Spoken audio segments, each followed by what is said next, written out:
안녕하세요. 성경탐구 생활 김영중 목사입니다. 그동안은 혼자 탐구 생활을 쭉 진행했는데 오늘부터는 하나님께서 또 천사를 보내주셔서 함께 진행을 하게 되었습니다. 저희 함께 섬기고 있는 우리 지원자매님 소개하도록 하겠습니다. 안녕하세요. 안녕하세요. 저기 보고 인사하세요. 안녕하세요. 네, 우리 지원자매님이랑 같이 앞으로 성경에 대한 질문들 그리고 또 삶에 대한 여러 가지 질문들을 어떻게 하나님께서 우리에게 살기를 원하시는지를 함께 나누려고 합니다. 그래서 오늘은 저희가 출애굽기를 읽으면서 함께 생각했던 질문들을 나누려고 하는데요. 지원자매님 출애굽기에서 질문 저한테 있다고 그랬죠? 네, 좀 많더라고요. 어려워서. 어려워서. 네. 다 읽어보시긴 하셨어요? 네, 읽기는 다 읽었는데 중간중간에 좀 이해 안 가는 부분들이 좀 있어가지고 목사님한테 좀 카톡을 많이 드렸어요. 알겠습니다. 자, 그러면 어떤 질문이 있는지 한번 말씀해 주시겠어요? 출애굽기 3장 5절 말씀에서 네. 내 발에서 신을 벗으라는 말씀이 있는데 왜 하필 신을 벗으라고 하는 것인지 좀 궁금해서 네. 목사님한테 설명 네. 좀 부탁드릴게요. 그 신발이 가지고 있는 의미가 있어요, 성경에서는. 네. 혹시 어거스틴이라고 하는 그 교부 아세요? 잘 모르겠어요. 네. 어거스틴이라고 하는 교부, 오늘날로 얘기하면 목회자죠. 근데 이분이 뭐라고 얘기를 했냐면 이 신발을 당시에 뭐로 만들었냐면 이 동물의 가죽을 가지고 만들었단 말이에요. 그래서 죽은 동물의 가죽으로 신발을 만들었는데 그 신발을 벗으라는 의미는 결국 죽음을 벗어라 이런 의미를 이제 내포하고 있다 이렇게 이야기를 하거든요. 그리고 그 어거스틴의 스승, 그러니까 어거스틴을 회심시켰던 주교 중에 암브로시우스라는 주교가 있어요. 그 암브로시우스라고 하는 주교는 이렇게 얘기를 합니다. 이 놀라운 광경, 즉 가시떨기에서 하나님의 임재를 경험할 수 있는 이 광경을 보고 싶다면 신발을 벗어야 됩니다. 그런데 그 신발은 세상의 신발이고 세속의 신발이고 악의 신발입니다. 이것을 벗지 않으면 이 광경을 볼 수 없습니다. 이렇게 얘기하거든요. 그러니까 성경에서 말하고 있는 신발은 그냥 우리가 신고 다니는 이런 신발을 의미하는 게 아니고 내가 살아온 과거의 삶, 내가 행해왔던 모든 삶의 태도를 신발로 표현하는 거예요. 그러니까 이 신발은 내가 병원에 가도 나와 함께 갔고 내가 식당에 가도 나와 함께 갔고 그래서 이 신발은 결국 내가 살아온 과거의 모든 행적을 상징하는 게 신발인 거예요. 저 같은 의미인 거네요. 그냥 곧 나 같은. 그렇죠. 나 같은 의미인 거죠. 네. 자, 그러면은 모세가 신은 신발은 뭐를 의미하겠어요? 과거의 옛. 모세의 삶. 네. 그죠? 그러니까 모세가 광야에서 고생하면서 시기와 질투를 겪었던 그 삶 자체. 그 신발. 그리고 본인이 애굽에서 사람을 죽일 때에도 신었던 살인자의 신발. 네. 그리고 광야에서 힘들어서 절망하고 낙심하고 시기하면서 주저앉아 있을 때 신었던 그 절망의 신발. 모세의 모든 과거의 삶을 이 신발로 이 성경은 표현을 하고 있는 거죠. 그래서 하나님은 이런 신발, 세상의 신발 또는 자기 자신이 누려왔던 자기 만족을 위한 신발을 신고는 도저히 하나님 앞에 나아갈 수 없으니까 그 신발을 벗어라라고 얘기한 거죠. 바울이 나중에 뭐라고 얘기하냐면 썩어져가는 옛 구습을 버리고 기억하죠? 네네. 성령으로 새 사람을 입어라 이렇게 얘기하거든요.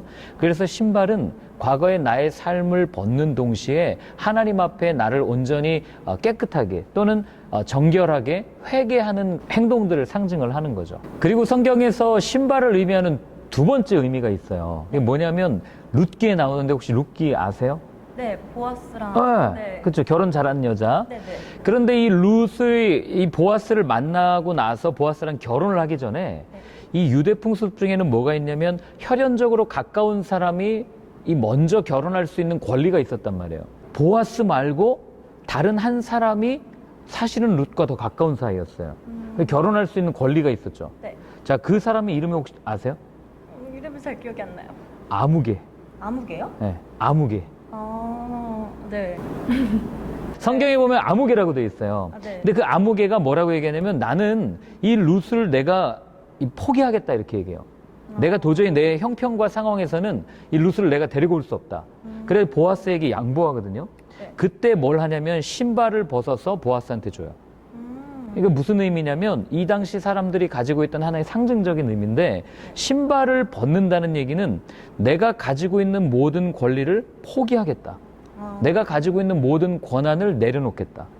그래서 성경에서, 구약 성경에서 신발을 벗는다는 의미는 내가 모든 걸 할 수 있고 내 인생의 주도권을 내가 갖고 있지만 그러나 그 모든 것을 포기하고 이제는 내가 그 다 내려놓고 하나님 앞에 나아갑니다 라고 하는 그런 의미를 가지고 있는 거죠.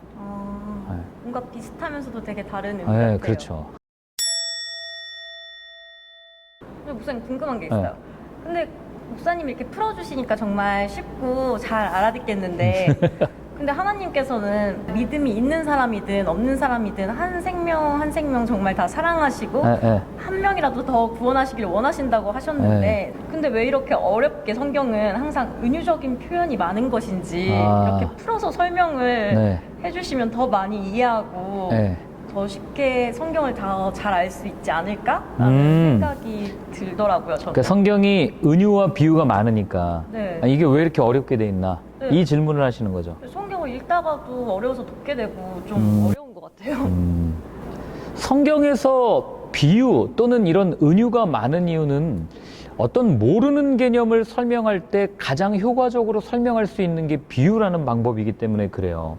그러니까 우리가 어떤 이미지나 어떤 것을 미리 머릿속에 알고 있다면 설명하기가 굉장히 편한데 그렇지 않다면 이게 굉장히 어렵거든요. 자, 예를 들면 이런 거죠. 우리가 1950년대나 아니면 조선시대 사람한테 우리가 들고 있는 이 핸드폰을 만약에 설명한다. 어떻게 설명하겠어요? 되게 어렵네요. 한번 설명해 보세요. 만약에 조선시대 사람이 있다. 네모난 네.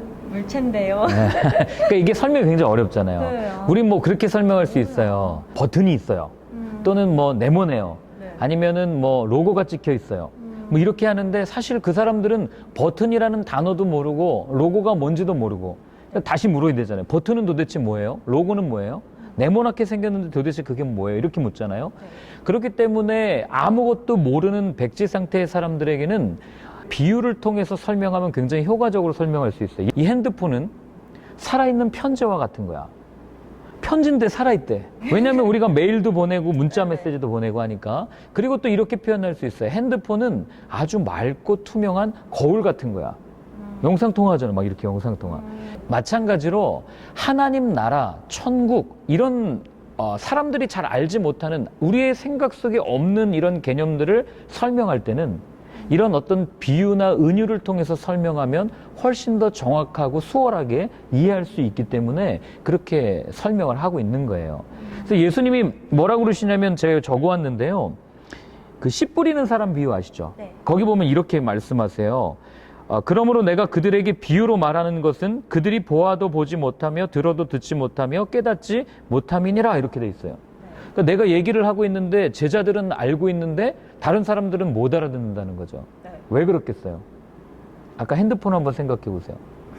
그분들 깨달았기 때문에. 맞아요. 제자들은 예수님을 통해서 끊임없이 천국이 어떤 곳이고 하나님 나라는 어떤 거야라는 걸 들어왔잖아요. 그러니까 우리가 마치 핸드폰을 보고 있는 것처럼. 그렇기 때문에 예수님께서는 그들에게 어떤 얘기를 해도 알아들을 수 있지만 천국에 대한 아무런 개념, 하나님에 대한 개념이 없는 사람들에게는 이게 굉장히 어렵기 때문에 보긴 보지만 깨닫지 못한다.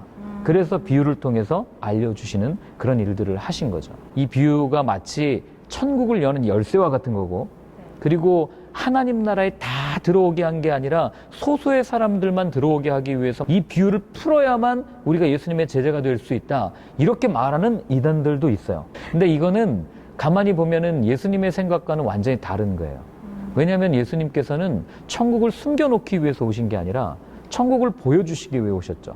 그리고 성경을 보면은 한 영혼이라도 예수님께서는 돌아오기를 바라시고 모든 사람이 복음을 듣고 하나님께 돌아오기를 바라는데 마치 계급을 두고 어떤 비밀문을 잠가가지고 이 문을 여는 사람만 너 천국 들어갈 수 있어 이렇게 말하는 건 예수님의 생각과는 조금 다른 이야기인 거죠.